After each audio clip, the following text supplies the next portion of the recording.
বাংলাদেশে এসেছিলেন ২০২৩ সালে।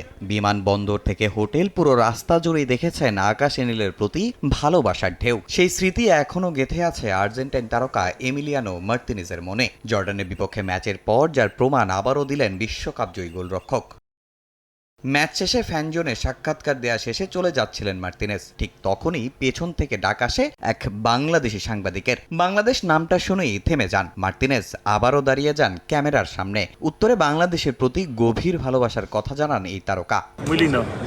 বাংলাদেশের ফ্যানদের আমি অনেক ভালোবাসি, দেশটিকেও মনে প্রাণে ভালোবাসি। আমি খুব ভালো করেই জানি তারা আমাদের জন্য কতটা পাগল। সেখানে যাওয়ার অভিজ্ঞতা থেকে আমি এটা নিশ্চিত করেই বলতে পারি, আমার তো মনে হয় কোনো না কোনো ভাবেই তারা সবাই আসলে আর্জেন্টাইন।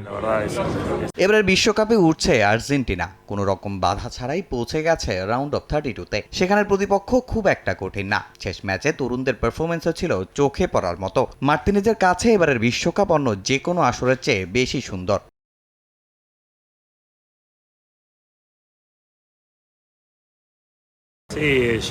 সত্যি বলতে দারুণ। গেল বিশ্বকাপ এবং অতীতের অনেক বিশ্বকাপের অভিজ্ঞতার চেয়ে এবারের অভিজ্ঞতা বেশি সুন্দর। ম্যাচ জেতা কঠিন, তারপরও আমরা 3টি ম্যাচই জিতেছি। আমরা খুব ভালো খেলেছি। সত্যি বলতে দলের প্রতিনিয়ত উন্নতিতে আমি গর্বিত। অনেক তরুণের অভিষেক হয়েছে। সবার সাথে খেলতে পারাটা সত্যিই খুব সুন্দর একটি ব্যাপার। জর্ডানের বিপক্ষে ম্যাচে মেসি নামার আগে 2-1 গোলে এগিয়ে ছিল আর্জেন্টিনা। ম্যাচে আলো ছড়িয়েছেন লো সেলসো। এছাড়া ম্যাচে বেঞ্চের প্রায় সবাইকেই সুযোগ দিয়েছেন স্ক্যালোনি। নকআউট লড়াইয়ের আগে যা ছিল বেশ গুরুত্বপূর্ণ, আর মেসির কারণেই সেটা সম্ভব হয়েছে।